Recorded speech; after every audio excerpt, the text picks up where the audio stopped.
तो बच्चे आज हम नया चैप्टर स्टार्ट करते हैं बोटनी का one of the most interesting topic and that is anatomy of flowering plants.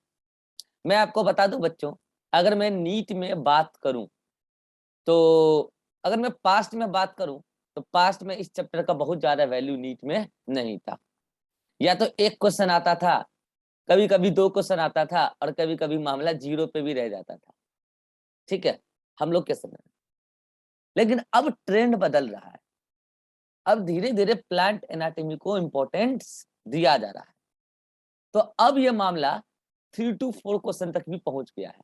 3 to 4 question भी आने लगा प्लांट एनाटॉमी। खैर, ये तो मैंने आपको नीट में इसका इंपॉर्टेंस बताया, बट इसका अपने जनरल लाइफ में क्या इंपॉर्टेंस है और इससे हमें नीट में कोई अदर चैप्टर में क्या इंपॉर्टेंस इस चैप्टर का रहेगा। तो देखो, अगर आप प्लांट एनाटॉमी ढंग से समझे रहेंगे तो आप प्लांट डाइवर्सिटी को अच्छे से कनेक्ट कर पाएंगे, पहली बात। और दूसरी बात कि आप ट्रांसपोर्ट इन प्लांट्स चैप्टर को बहुत अच्छे से समझ पाएंगे और मिनरल एंड न्यूट्रिशन को भी, मतलब प्लांट फिजियोलॉजी को। ठीक है, तो इसीलिए मैं प्लांट एनाटॉमी पहले पढ़ा रहा हूँ। ठीक है, नेक्स्ट, इसका जनरल लाइफ में क्या यूज है? बहुत यूज है। आप पढ़ते चलो तब आपको पता चलेगा, बहुत यूज है। एक यूज क्या बताऊंगा मैं, बहुत यूज है। ठीक है, इसीलिए तो धीरे धीरे अब इसको इंपॉर्टेंस दिया जाने लगा है। ठीक है, नाउ मैं आपको बता दूं बच्चों, प्लांट 5 प्रकार के होते हैं: algae, bryophyta, pteridophyta, gymnosperm, angiosperm. हम डिटेल चर्चा करेंगे इसके प्लांट किंगडम में। और सभी का अपना इंटरनल ऑर्गेनाइजेशन होता है, बॉडी बनी है उसकी इंटरनल ऑर्गेनाइजेशन से। एल्गी की भी बनी है, ब्रायोफाइटा की भी बनी है, टेरिडोफाइटा की भी बनी है, देन जिम्नोस्पर्म की भी बनी है और एंजियोस्पर्म की भी बनी है। और मैं आपको बता दूं बच्चों, एल्गी और ब्रायोफाइटा में टिश्यू सिस्टम नहीं आया है, बस सिंपल मल्टी सेलुलर ऑर्गेनिज्म है। वो टिश्यू है मगर टिश्यू सिस्टम नहीं आया है। यूं बोलो कि टिश्यू भी वेल ऑर्गेनाइज नहीं है, बस सेल कल इकट्ठे हो गए। क्योंकि टिश्यू का मतलब तो कुछ और ही होता है, अभी मैं आपको समझाऊंगा भी सही। नाउ, तो हम किसकी स्टडी कर रहे हैं, किस प्लांट के इंटरनल ऑर्गेनिज्म की स्टडी कर रहे हैं?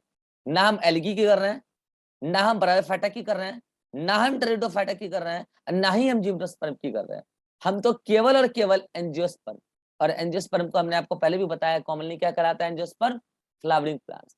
मतलब बेसिकली हम यहाँ एंजियोस्पर्मिक प्लांट के एनाटॉमी की स्टडी कर रहे हैं, एनाटॉमी पढ़ रहे हैं ना। एनाटॉमी का मतलब क्या होता है? एनाटॉमी का मतलब होता है स्टडी ऑफ इंटरनल ऑर्गेनाइजेशन। अंदर से बॉडी कैसा बना है, इंटरनल ऑर्गेनाइजेशन ऑफ बॉडी। याद कीजिए, एक दिन मैंने आपको एक चैप्टर पढ़ाया था, मॉर्फोलॉजी ऑफ फ्लावरिंग प्लांट। याद है? इसका जस्ट पहले वाला chapter, morphology of flowering plant. तब भी मैंने कहा था कि हम पढ़ रहे हैं एंजियोस्पर्म की मॉर्फोलॉजी। इसका मतलब ये नहीं कि एल्गी का मॉर्फोलॉजी नहीं होता है। इसका मतलब ये नहीं कि ब्रायोफाइटा, टेरिडोफाइटा, जिम्नोस्पर्म की मॉर्फोलॉजी नहीं होती। हमारे सिलेबस में एडवांस प्लांट की मॉर्फोलॉजी और एनाटॉमी सिलेबस में। तो कह रहे हैं हम लोअर प्लांट बिल्कुल भी नहीं पढ़ेंगे? पढ़ेंगे। कहाँ पढ़ेंगे? प्लांट किंगडम में। लेकिन उतना डिटेल में उसकी एनाटॉमी और मॉर्फोलॉजी को हम नहीं पढ़ने वाले, क्योंकि वो हमारे सिलेबस में ही नहीं। ओके, नाउ हम एनाटॉमी में क्या करते हैं? बॉडी के इंटरनल ऑर्गेनाइजेशन की स्टडी करते हैं, जबकि मॉर्फोलॉजी में बॉडी के एक्सटर्नल अपीयरेंस को हम स्टडी कर रहे थे। याद कीजिए, बाहर से पत्ती कैसा दिखता है, बाहर से स्टेम कैसा दिखता है, बाहर से लीफ कैसा दिखता है, बाहर से फ्लावर कैसा दिखता है। हम वहां पे प्लांट के पार्ट्स की एक्सटर्नल स्टडी कर रहे थे, एक्सटर्नल अपीयरेंस की स्टडी कर रहे थे। चैप्टर था प्लांट मॉर्फोलॉजी। और आज हम प्लांट के बॉडी की इंटरनल ऑर्गेनाइजेशन की स्टडी करेंगे, इंटरनल पार्ट को मतलब ट्रांसवर्स सेक्शन कट करके स्टडी करेंगे। और चैप्टर कहलाएगा प्लांट एनाटॉमी। हम शॉर्ट में बोलेंगे इसको प्लांट एनाटॉमी, और एनसीईआरटी में इसका नाम दिया है एनाटॉमी ऑफ फ्लावरिंग प्लांट। मतलब वो आपको स्पेसिफाई कर दिया पहले ही कि हम एनाटॉमी एंजियोस्पर्म की पढ़ रहे हैं, किसी और की नहीं पढ़। ओके, हाँ वो अलग बात है, जब हम पढ़ेंगे तो कंपैरेटिव वे में थोड़ी बहुत चर्चा हम जिम्नोस्पर्म की भी करेंगे, थोड़ी सी चर्चा टेरिडोफाइटा की भी करेंगे ना। सबसे पहले मैं आपको बताऊं कि प्लांट एनाटॉमी के फादर माने जाते हैं एन ग्रीव। कौन माने जाते हैं? एन ग्रू। एन ग्रू ने एक टर्म दिया था और वो टर्म था टिश्यू। क्या, कौन सा टर्म दिया था? टिश्यू। तो देखो, टिश्यू एक जनरलाइज टर्म है। आप एनिमल में भी यूज करते हो इसको, आप प्लांट में भी यूज करते हो, आप कई सारे मल्टी सेलुलर ऑर्गेनिज्म में इस टिश्यू वर्ड को यूज कर लेते हो। और टिश्यू बनता कैसे, मैंने आपको पहले भी बताया कि सेल के एग्रीगेशन से टिश्यू बनता है। सेल चैप्टर में भी पढ़ा दिया है मैंने, सेल के एग्रीगेशन से टिश्यू बनता है। ठीक है ना?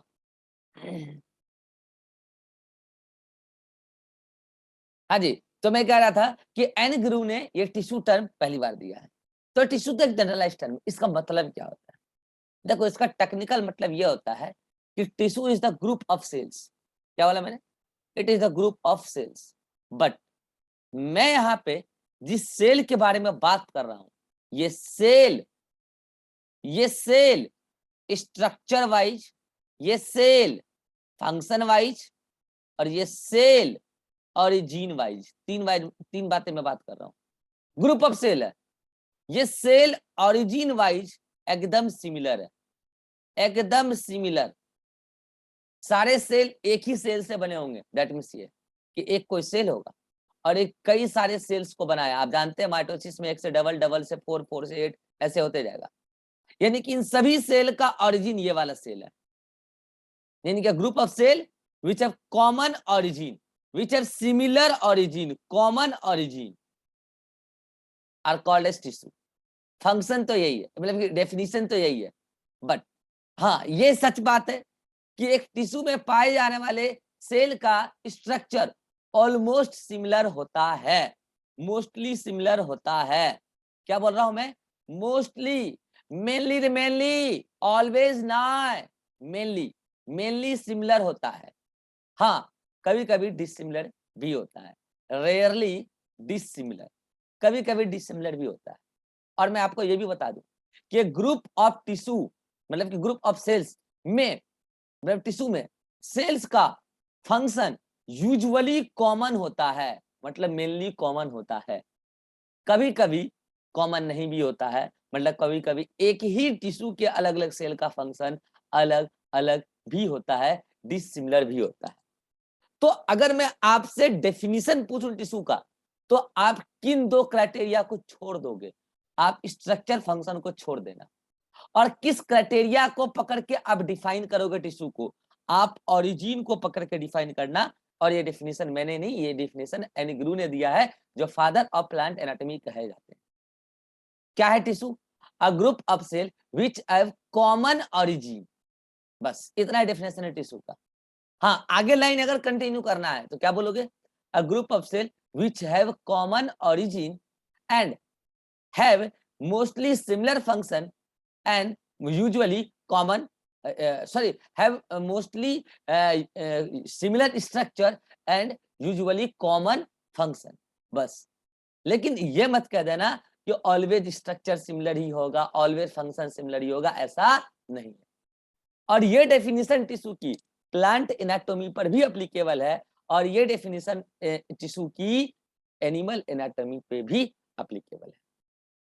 बट हम यहाँ स्टडी कर रहे हैं प्लांट टिश्यू की, क्योंकि हम चैप्टर पढ़ रहे हैं प्लांट एनाटॉमी, और एन ग्रू फादर हैं प्लांट एनाटॉमी के। उन्होंने टिश्यू को डिफाइन किया था प्लांट स्टडी के दौरान, बट ये डेफिनेशन एनिमल स्टडी में भी एप्लीकेबल होता है।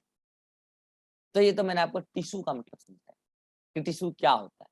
अ group of cells which have common origin, mostly common function, mostly common structure are called as, that group are called as tissue।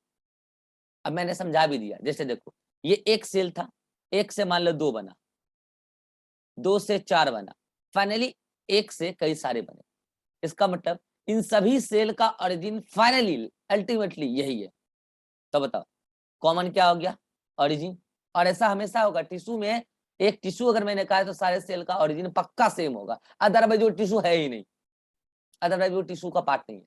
ठीक है ना? मतलब दूसरे टिश्यू का पार्ट होगा। एक टिश्यू में सारे सेल एक ही ओरिजिन के होंगे। अब हो सकता है कि इसमें से कुछ सेल सर्कुलर हो, कुछ सेल ट्रायंगुलर हो, कुछ सेल यूं सिलेंड्रिकल हो, कुछ सेल्स यूं पॉलीगोनल हो, में भी हो सकता है। लेकिन हाँ, मोस्टली स्ट्रक्चर सिमिलर होंगे, जैसे कोई सब ऐसे हैं, सर्कुलर है, मोस्टली स्ट्रक्चर सिमिलर होंगे, कुछ कुछ स्ट्रक्चर अलग हो सकते हैं टिश्यू में, no doubt. Okay, now function, mostly function common ही होता है, बट आगे चल के यही टिश्यू जब डिफरेंशिएट होता है तो फंक्शन अलग हो जाता है। तो आप तो बस टिश्यू को डिफाइन करने का बेसिस ये यूज करना। नाउ अब मैं कह रहा हूं कि प्लांट टिश्यू की मैं बारे में बात कर रहा हूं। अब यहाँ पे आप प्लांट एनाटॉमी पढ़ रहे हैं, एनिमल टिश्यू के बारे में कोई भी बात मैं करने वाला नहीं हूँ।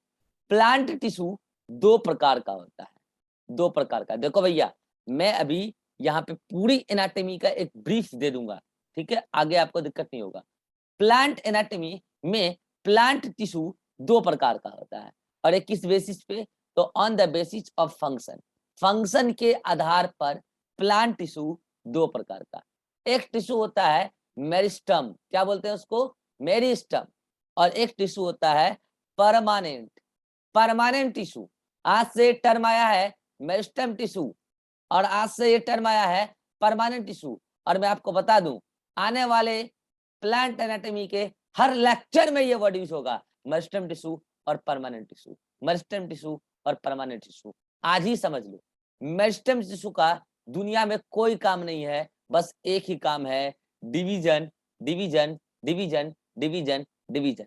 डिवीजन किया नया सेल, वो डिवीजन किया नया सेल, वो डिवीजन किया नया सेल, वो डिवीजन किया नया सेल। और ये जो भी सेल है जो लगातार डिवाइड ही करते जा रही है जीवन में, और उसको कोई काम ही नहीं है, इस सेल को कहते हैं मेरिस्टेमेटिक सेल। मतलब वो सेल डिफरेंशिएट नहीं हुई है किसी फंक्शन को परफॉर्म करने के लिए, मींस आप इसको बोलोगे अनडिफरेंशिएटेड टिश्यू। क्या बोला, अनडिफरेंशिएटेड टिश्यू। वो सेल मैच्योर नहीं हुई है अभी किसी काम को करने के लिए, आप इसको बोल सकते हो इमेच्योर टिश्यू। यानी कि meristem tissue, undifferentiated tissue, immature tissue, these all are same things. Okay, now permanent tissue, अभी मैं इसको डायग्रामेटिक भी समझाऊंगा, चिंता ना करो। परमानेंट टिश्यू ऐसा टिश्यू है जिसका काम डिवीजन नहीं है, नो डिवीजन। डिवीजन की कैपेबिलिटी खत्म हो चुकी है, और इसके पास डिवीजन के अलावा मेनी काम है, बहुत सारे फंक्शन है, बहुत सारे। आपको मैं आगे डिटेल में पढ़ाऊंगा परमानेंट टिश्यू, तो आपको पता चलेगा अलग अलग परमानेंट टिश्यू की फंक्शन अलग अलग, क्योंकि परमानेंट टिश्यू के स्ट्रक्चर में वेरिएशन होता है, और अगर स्ट्रक्चर अलग अलग तो फंक्शन भी अलग अलग, मगर ओरिजिन तो हमेशा सेम, क्योंकि टिश्यू है तो ओरिजिन तो सेम होगा यार, ठीक है। तो इसका मतलब यहाँ पे परमानेंट टिश्यू की कैपेबिलिटी ऑफ डिवीजन लॉस्ट हो चुकी है, और वो डिफरेंशिएट हो चुकी है किसी पर्टिकुलर फंक्शन को परफॉर्म करने के लिए। मींस आप बोलोगे कि दिस इज डिफरेंशिएटेड टिश्यू, मतलब वो मैच्योर हो चुकी है अपने फंक्शन को परफॉर्म करने के लिए, आप बोलोगे दिस इज मैच्योर टिश्यू। अगर आपको ये बात पहले नहीं पड़ी तो चलिए मैं आपको लेके चलता हूं। याद कीजिए, मैंने आपको cell cycle and cell division chapter पढ़ाया था, अगर याद हो, cell cycle and cell division. और वहां पर मैंने आपको एक सेल के ग्रोथ की लाइफ बताया था, मैंने सेल का लाइफ बताया था कि सेल की क्या लाइफ होती है। मैंने आपको कहा था कि देखो भैया, बायोलॉजी में सेल लाइफ का मतलब क्या होता है, अभी मैं इसको 3 स्टेज में बताऊंगा, और सेल के लाइफ की वजह से ही ग्रोथ होता है किसी भी ऑर्गेनिज्म का, चाहे वो प्लांट हो कि एनिमल। अब मैं आपको सेल लाइफ का 3 स्टेजेस बताया था, अगर आपको याद हो तो। मैंने कहा था देखो, सेल क्या करती है, कोई भी सेल है, सबसे पहले उसका एक ही काम है, क्या, सेल डिवीजन। ठीक है साहब, सेल डिवीजन से नया सेल बनाइए। नया सेल जो बना वो सेल इलोंगेट करेगा, सेल इलोंगेशन। ठीक है साहब, फिर वो भी डिवीजन करेगा। अगर ऐसा होते जा रहा है, cell division cell elongation, cell division cell elongation, cell division cell elongation, cell division cell elongation, मतलब वो मेस्टेमेटिक टिश्यू है, मतलब वो मेस्टेमेटिक टिश्यू है। सेल डिवीजन सेल एलोंगेशन फिर सेल डिवीजन। जैसे कि मैं कह रहा हूं कि ये कोई सेल था, ठीक है, ये कोई सेल था, इन्होंने अपनी पूरी तैयारी करके 2 छोटे छोटे से सेल बनाए। अब ये क्या करेगा, इलोंगेट करेगा, साइज में बड़े हो जाएंगे, ये लो बड़े हो गए, ये भी बड़े हो गए, फिर ये क्या किए, डिवीजन किए, तो इससे 2 इससे 2, यानी कि लो फिर से कितने 4 सेल बन गए। फिर वो क्या करेंगे, बड़े हो जाएंगे, मतलब cell division cell elongation, cell division cell elongation, cell division cell elongation, tissue is meristematic. दुनिया में और कोई काम ही नहीं है इसको, केवल डिवाइड करना है। बट अब समझ में ध्यान से, जब मान लो कई सारे सेल बन गए, डिवाइड होके कई सारे ऐसे ऐसे सेल बन गए, सेल इलोंगेट होके कई सारे सेल बन गए, अब बहुत सेल हो गया, अब उस ऑर्गेनिज्म का बॉडी इतने सारे सेल को न्यूट्रिशन नहीं दिलवा पाएगा, तो अब क्या करता है वो, सेल डिवीजन रोक लेता है, रोक के कहां चला जाता है, जी नॉट में। अब समझना ध्यान से मैं क्या कह रहा हूं, अभी तक जो भी सेल डिवीजन सेल इलोंगेशन चल रही थी, तो ये मामला क्या चल रहा था, ये मामला G1, ये मामला S, ये मामला G2 और ये मामला M, यही चल रहा था ना। G1 से S, S से G2, G2 से M, फिर इससे 2 सेल बनेगा फाइनली लास्ट में, दोनों जाएगा G1 से।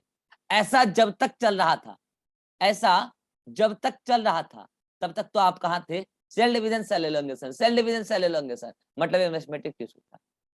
जब कई सारे टिश्यू बनने लग गए, कई सारे टिश्यू बन गए, मतलब कई सारे सेल बन गए, यूं बोलो एक टिश्यू में बहुत सारे इमेच्योर सेल बन गए, तो उसमें से कुछ सेल ने कहा अब हम डिवीजन रोकते हैं, और वो G1 से बाहर निकलेगी। याद कीजिए मैंने वहां पे एक्सप्लेन कर दिया था, एक्चुअल में G0 G1 के बाद आता है, नए एनसीईआरटी में अपडेट भी हो गया था, मैंने आपको बताया भी था, एक्चुअल में G0 G1 के बाद आता है। तो यहां से कुछ सेल ने बोला अब हम डिवीजन नहीं करेंगे, G0 में चले गए, तो बोले क्या करोगे, बोले हम सेल मैच्योरेशन करेंगे। क्या करेंगे, सेल मैच्योरेशन करेंगे, सेल मैच्योरेशन। और मैंने कहा था सेल मैच्योरेशन में 2 चीजें होती है, सेल मैच्योरेशन में पहले तो होता है स्ट्रक्चरल चेंजेस, तो उसको हम क्या बोलते हैं कि सेल अपने स्ट्रक्चर में चेंज लाएगा, तो लो मैंने यहाँ पे क्या कर दिया, स्ट्रक्चरल चेंजेस, मॉर्फोजेनेटिक चेंजेस भी कहते हैं उसको, सॉरी मॉर्फोलॉजिकल चेंजेस, यूं भी बोलो morphological changes, structural changes. Then उसके बाद होता है फंक्शनल चेंजेस, फंक्शनल चेंजेस, और इसको आप कहते हो डिफरेंशिएशन, इसको आप क्या कहते हो, डिफरेंशिएशन। मतलब अब सेल डिफरेंशिएट हो गई है किसी पर्टिकुलर फंक्शन को परफॉर्म करने के लिए। तो सुनना ध्यान से, 2 चीजें होगा, सेल मैच्योरेशन के दौरान पहले तो स्ट्रक्चरल चेंजेस आता है। फॉर एग्जांपल यहाँ पे 100 सेल थे, 100 सेल थे, 100 में से 50 सेल ने कहा कि अब हम डिवीजन नहीं करेंगे, तो वो कहाँ गए, 50 सेल गए G0 में, ओके ठीक है। और 50 सेल किधर गए, कि वो बोले हम फिर से डिवीजन करेंगे, ओके, तो 50 सेल फिर से गए S फेज में, ओके, यानी कि वो डिवीजन करते रहेंगे, फिर से 50 से 100 बनेगा, फिर 50 बोलेंगे कि हम डिवीजन नहीं करेंगे, और इस कदर ये साइकिल चलता रहेगा। कुछ तो सेल साइकिल को कंटिन्यू रखेगा, और कुछ सेल साइकिल से बाहर निकल के उधर सेल मैच्योरेशन में जाता रहेगा। सेल मैच्योरेशन में इस 50 में से कुछ ने बोला कि हम ट्रायंगुलर शेप बन जाते हैं, कुछ ने बोला हम रॉड से बन जाते हैं, कुछ ने बोला हम स्टार से बन जाते हैं। मतलब पहले अपने अंदर मॉर्फोलॉजिकल चेंजेस लाया, मतलब अपने शेप में चेंजेस लाया, अपने स्ट्रक्चर में चेंजेस लाया, और फिर जो सेल अलग अलग प्रकार का शेप अपने अंदर एडेप्ट कर लिया, वो अपने शेप के हिसाब से अपने पर्टिकुलर फंक्शन को भी परफॉर्म करना शुरू कर दिया, मतलब फंक्शनल चेंजेस ले आया। दैट मींस यहाँ पे मैच्योरेशन 2 प्रकार का, स्ट्रक्चरल मैच्योरेशन और फंक्शनल मैच्योरेशन, दोनों को मिला के आप सेल मैच्योरेशन कहते हो। और अब हर सेल डिफरेंशिएट हो गया है किसी न किसी काम को करने के लिए, मतलब अब आप बात कर रहे हो परमानेंट टिश्यू के बारे में। हेलो हेलो, समझ में आया क्या कह रहा हूं, क्या है ये चैप्टर, फील आ रहा है, फील फील लो, ये चैप्टर ही यही है। मैंने ये बात आपको सेल साइकिल सेल डिवीजन में भी कहा था कि प्लांट एनाटॉमी में काम आने वाला है, और भैया इसलिए तो मैंने सेल सबसे पहले पढ़ाया। सेल पूरे बायोलॉजी का ब्रह्मास्त्र है, कहीं पे भी घुस जाता है वो, तो देखो आज सेल साइकिल सेल डिवीजन का कंसेप्ट घुस गया इधर। तो सेल साइकिल सेल डिवीजन का मतलब क्या है कि सेल की लाइफ है, और इससे ऑर्गेनिज्म का ग्रोथ होता है। और सेल की लाइफ के 3 स्टेजेज होते हैं, cell division, elongation and maturation. Cell division cell elongation जब तक सेल कर रहा है तब तक हम मेस्मेटिक सेल की बात कर रहे हैं, मतलब उसका दुनिया में और कोई काम ही नहीं है, डिवीजन ही करते रहना है। और जब डिवीजन रुक जाए, मतलब सेल साइकिल से बाहर निकल गया cell, G1 S G2 M, उसके बाद G0 G1, उसके बाद G1 के बाद से वो GS में नहीं गया, तो जो सेल बाहर निकल गया क्विसेंट स्टेज में चला गया। याद कीजिए मैंने आपको कहा था कि जो सेल G0 में चली गई, मतलब उसका मैच्योरेशन होगा। तो पहले स्ट्रक्चर चेंज, तब फंक्शनल चेंज, और सेल डिफरेंशिएट हो गया, अच्छा खासा काम कर रही है। और मैंने कहा था कि जी नॉट दो प्रकार का होता है, एक होता है परमानेंट और एक होता है टेम्पररी। याद आ रहा होगा जो सेल साइकिल मेरे से पढ़े हैं। मैंने कहा था कि कुछ सेल तो ऐसे होते हैं जो एक बार डिफरेंशिएट हो गए तो हो गए, अब तो उसका क्या आएगा, सेनेसेंट। अब तो वो उसका बुढ़ापा आएगा और डेथ हो जाएगा, मतलब सेनेसेंस आएगा बाद में, बुढ़ापा आएगा, डेथ हो जाएगा। लेकिन कुछ सेल एक्सेप्शनली अगेन ये एस में घुस जाते हैं और G2, M, G1 और डिवीजन करने लगते हैं। अभी हम इसकी डिटेल चर्चा करेंगे, डोंट वरी। मतलब आप समझ पा रहे हैं कि ये टिश्यू जो है प्लांट टिश्यू, अब हम प्लांट टिश्यू की बात कर रहे हैं, ये प्लांट टिश्यू दो प्रकार का है।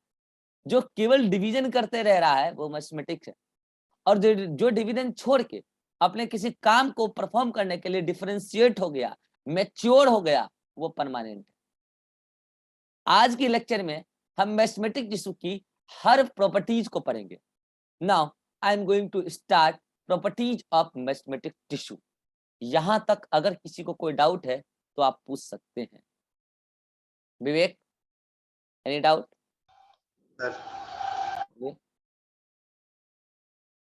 डाउट है? Abhishek, Abhishek, no sir. Ribha, no sir. Rasri, no sir.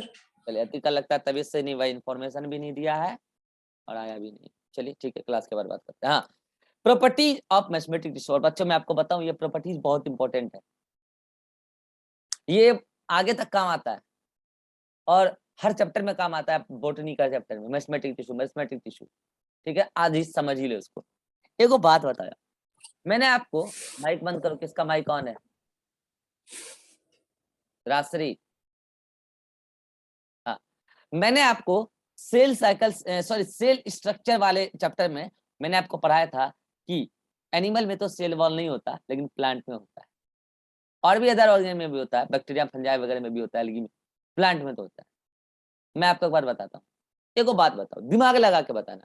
मैंने आपको कहा था कि जो भी टिश्यू को लगा प्लांट टिश्यू है, सबके पास सेल वॉल होता है, ठीक है। और सेल वॉल मेनली तीन प्रकार का होता है, प्राइमरी, सेकेंडरी और टर्सरी।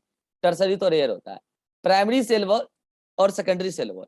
मुझे एक बात बताना कि अगर मैथमेटिक टिश्यू है, इसको बार बार डिवाइड करते रहना है, तो इसकी सेल वॉल सॉफ्ट होनी चाहिए या रिजिड होनी चाहिए? रीवा, सॉफ्ट होनी चाहिए। तो इसके पास प्राइमरी सेल वॉल होगा कि सेकेंडरी सेल वॉल होगा? Primary cell wall. Primary cell wall, इसका मतलब इसके पास सेकेंडरी सेल वॉल नहीं है। बहुत चलो, दूसरा, माइक बंद करो।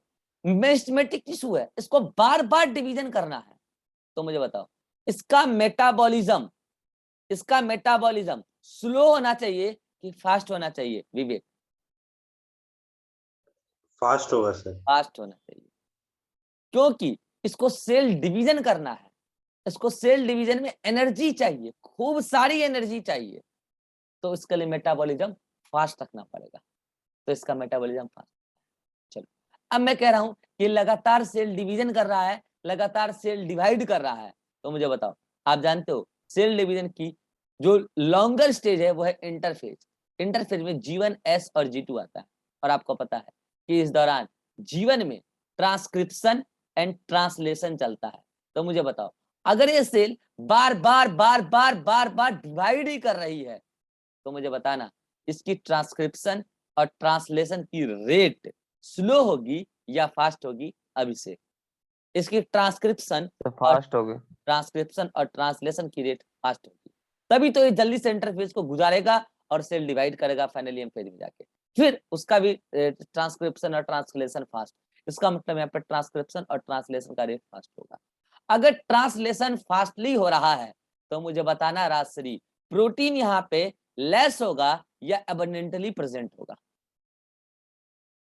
एबंडेंटली प्रेजेंट होगा, और होना भी चाहिए, क्योंकि यहाँ पे एक से नया सेल बनेगा, वो नया सेल भी नया सेल बनाएगा, तो नए स्ट्रक्चर के फॉर्मेशन में प्रोटीन का बड़ा इंपॉर्टेंट रोल होता है, तो प्रोटीन तो खटाखट बनना ही चाहिए। और इसी वजह से तो ट्रांसक्रिप्शन और ट्रांसलेशन का रेट भी फास्ट है यहाँ पे। मतलब आप समझ रहे हैं कौन कौन सी प्रॉपर्टी आप पढ़ रहे हैं। प्राइमरी सेल वॉल मौजूद होगा, सेकेंडरी सेल वॉल नहीं होगा, क्योंकि मेस्मेटिक टिश्यू को सॉफ्ट रखना है, डिवीजन फटाफट करना है। दूसरी बात कि ये पर्टिकुलर सेल का मेटाबॉलिज्म बहुत ज्यादा फास्ट होता है, इसका ट्रांसक्रिप्शन ट्रांसलेशन फास्ट होता है, प्रोटीन अबंडेंटली प्रेजेंट होता है। अगर ऐसा है तो मुझे बताना इसका साइटोप्लाज्म डेंस होगा या डाइल्यूट होगा विवेक। अगर प्रोटीन बहुत ज्यादा है तो इसका साइटोप्लाज्म डेंस या डाइल्यूट विवेक। सर लेस होगा। मैं लेस और वो नहीं पूछ रहा, मैं पूछ रहा हूँ डेंस या डाइल्यूट, गहरा होगा कि फीका होगा। सर फीका होगा। फीका होगा है, प्रोटीन सोल्यूट होता है भैया, प्रोटीन सोल्यूट होता है। और अगर सोल्यूट होगा तो साइटोप्लाज्म में सोल्यूट बढ़ने से सोल्यूट फीका होगा कि गहरा होगा। अब बोलो। गहरा होगा सर। तो इसका मतलब साइटोप्लाज्म डेंस होगा। और आप डेंस का कंपैरिजन आप किसके कंपैरिजन में कर रहे हो? आप नॉर्मल अदर सेल के कंपैरिजन में भी कर रहे हो जो डिफरेंशिएटेड है, और उसी सेल के वैक्यूल के कंपैरिजन में भी कर रहे हो। वैक्यूल ऑलरेडी डेंस होता है, पढ़ाया जा चुका है आपको वैक्यूल में। वैक्यूल काफी डेंस होता है, उसमें खूब सारे स्टोरिंग मटेरियल होते हैं। बट मेस्मेटिक सेल के अंदर पहली बात तो वैक्यूल होता ही नहीं है, पहली बात तो वैक्यूल होता ही नहीं है। और अगर वैक्यूल है भी तो काफी छोटा होता है, काफी छोटा वैक्यूल होता है। और उसके जो अपने फ्लूइड है, सैप उसको कहते हैं ना, सैप, उसके फ्लूइड के तुलना में साइटोप्लाज्म काफी डेंस होता है। तो क्या क्या बातें मैंने बोल दी इसके प्रॉपर्टीज के बारे में, कि मेस्मेटिक टिश्यू के पास प्राइमरी सेल वॉल होता है, सेकेंडरी सेल वॉल नहीं होता है, इसका मेटाबॉलिज्म काफी फास्ट होता है, इसका ट्रांसक्रिप्शन ट्रांसलेशन का रेट काफी फास्ट होता है, इसीलिए प्रोटीन एबंडेंटली प्रेजेंट होता है, साइटोप्लाज्म डेंस होता है। मुझे एक बात बताओ, अगर सेल, मैं बात बता रहा हूँ, दो बात है, अगर सेल फास्टली डिवाइड कर रहा है, अगर सेल स्लोली डिवाइड कर रहा है, तो मैं आपके सामने दो अलग अलग डायग्राम बना रहा हूँ। फास्टली डिवाइड कर रहा है, एक से कई सारे सेल बनने हैं, बने। स्लोली डिवाइड कर रहा है, एक से दो, एक से, लो यहाँ पे भी मैं आपको बना के दिखाता हूँ, रुको, एक से दो, तब तक इधर चार बन गया, देखो तब तक इधर अभी दो है, फिर इधर दो से जब तक चार बना, लो दो से इधर चार बना, तब तक इधर 16 पहुंच चुका होगा मामला। मतलब आप पर्टिकुलर यूनिट टाइम में दोनों को कंपेयर करना, ठीक है। अब मुझे बताओ, यहां पर दो सेल के बीच के स्पेस को, जिसको हम क्या कहते हैं, इंटर सेलुलर स्पेस, दो सेल के बीच का स्पेस, इंटर सेलुलर स्पेस, दो सेल के बीच का स्पेस, मुझे बताना कहां पे इंटर सेलुलर स्पेस ज्यादा और कहां पे इंटर सेलुलर स्पेस कम, जब सेल फास्ट डिवाइड करेगा या जब सेल स्लो डिवाइड करेगा। भैया बताएगी राशि, कहां पे, जहां पे सेल फास्ट डिवाइड कर रहा है वहां पे इंटर सेलुलर स्पेस ज्यादा या कम? सर इंटरसेलुलर स्पेस कम होगा। कम होगा। और जहां पे सेल फास्टली डिवाइड कर रहा है वहां पे विवेक इंटरसेलुलर स्पेस ज्यादा होगा सर। ज्यादा होगा। अब अभिषेक बताएगा कि मेस्मेटिक सेल में इंटरसेलुलर स्पेस ज्यादा या कम, ज्यादा या कम? ज्यादा सर। है ज्यादा, क्योंकि तुम हो नींद में, है ना। सर कम होगा क्योंकि सर ज्यादा डिवाइड होगा इस वजह से। अगर ज्यादा आंसर नहीं तो कम तो आंसर होगा ही, ठीक है, एक्सप्लेनेशन दे दिया, बहुत बढ़िया। इंटरसेलुलर स्पेस यहाँ पे कम होगा, क्यों कम होगा? क्योंकि सेल फास्टली डिवाइड कर रही है, और अगर सेल फास्टली डिवाइड कर रही है तो सेल और सेल के बीच का स्पेस कम बचने लगेगा। तो इसका मतलब ये सारे प्रॉपर्टीज किसकी है, ये सारी प्रॉपर्टीज है, ये सारी प्रॉपर्टीज है किसकी, मेस्मेटिक टिश्यू की। अच्छा मुझे एक बार बताओ, मेस्मेटिक टिश्यू को बार बार डिवाइड करना, पूरा सेल डिवीजन पढ़ चुके हैं, तो इस सेल अपने अंदर कचरा रखना चाहेगा कि नहीं रखना चाहेगा?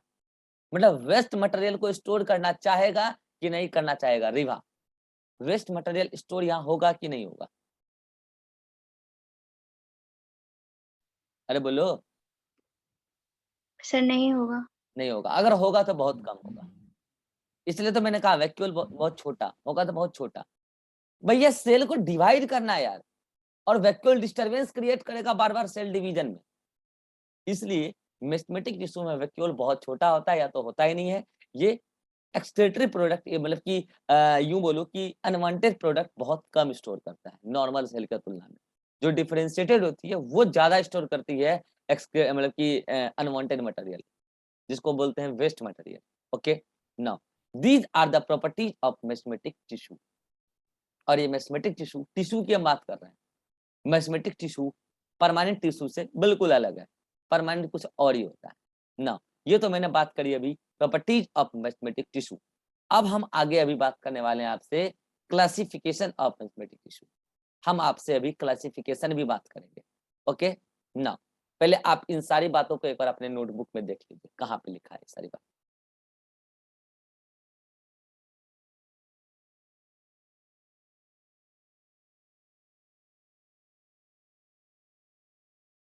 चलिए ये देखिए, सारी बातें मैंने यहाँ पे लिख दी है। Father of plant anatomy any, उन्होंने ही टिश्यू टर्म दिया था, ठीक है। और टिश्यू का मतलब क्या होता है? ग्रुप ऑफ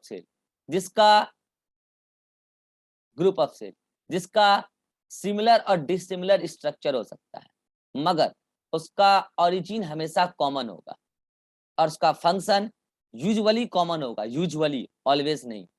तो ये क्या हो गया टिश्यू का डेफिनेशन, जो मैं आपको बता चुका हूँ।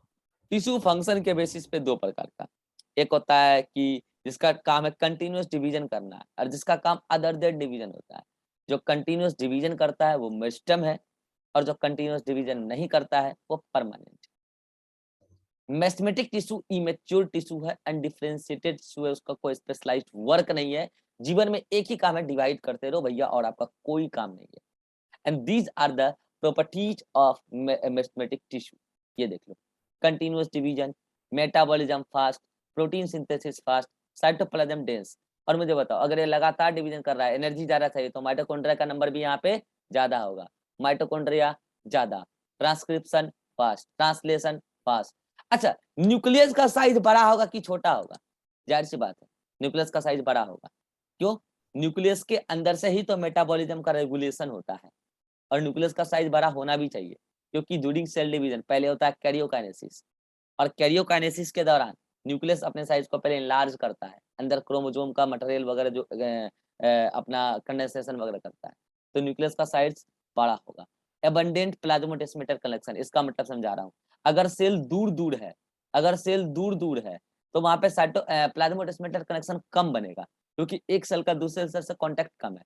लेकिन अगर सेल पास पास है तो प्लाज्मोडेस्मेटर कनेक्शन ज्यादा बनेगा। और इसको ऐसे भी रिलेट कर सकते हो, अगर सेल का नंबर कम है तो प्लाज्मोडेस्मेटर कनेक्शन कम, और सेल का नंबर ज्यादा, क्यों ज्यादा? क्योंकि डिवीजन ज्यादा, तो प्लाज्मोडेस्मेटर कनेक्शन ज्यादा, तो प्लाज्मोडेस्मेटर कनेक्शन ज्यादा। वेस्ट मटेरियल, इसको बोलते हैं अर्गेस्टिक सब्सटेंस, मतलब वेस्ट मटेरियल यहाँ पे अब्सेंट होगा तो बहुत कम होगा। इंटरसेलुलर स्पेस बहुत कम, क्योंकि सेल डेंसली पैक्ड है, आप डायग्राम देख पा रहे हैं। वैक्यूल्स यहाँ पे या तो नहीं होगा, या तो होगा तो छोटा होगा। सेल वॉल फ्लेक्सिबल होगा, क्योंकि यहाँ पे प्राइमरी वॉल है, सेकेंडरी वॉल नहीं है। These are the properties of meristematic tissue. एक बात अच्छे से दिमाग में सेट कर लो, पूरी बोटनी में काम आएगा, और दिमाग खराब ना करना, मैं आगे पूछूंगा तब। ठीक है नाउ, अब मैं स्टार्ट करूंगा क्लासिफिकेशन ऑफ मेस्मेटिक टिश्यू। चलिए, यहां तक किसी को कोई डाउट है? Riva,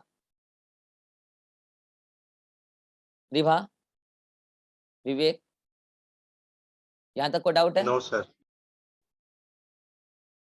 Rajshree, Abhishek? No sir. No sir. Riva class चलेगी, ठीक है, कोई बात नहीं। चलिए आइए मिलते हैं अगले मीटिंग में।